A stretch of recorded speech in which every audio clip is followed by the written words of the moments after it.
রাধে রাধে, হরে কৃষ্ণ। আজ অনেক দিন পরে গোপুসোনার একটা ডেলি লাইফের মিনি ব্লগ নিয়ে চলে এসেছি, কারণ আজকে আমি নিজের হাতে গোপুসোনার সেবা করব। গোপুসোনাকে জামা কাপড় খুলে দিয়েছি আর এদিকে স্নানের জলও রেডি করে নিয়েছি।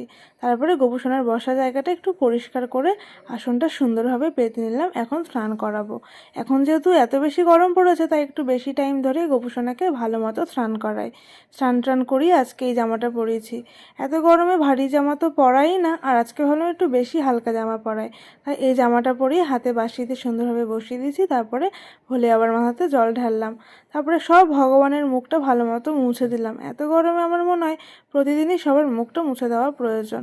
তারপরে সবার চরণে তুলসী পাতা দিয়ে ফুল দিয়ে সুন্দরভাবে সাজিয়ে দিয়েছি।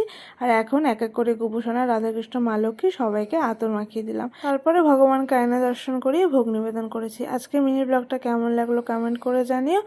রাধে রাধে সবাইকে।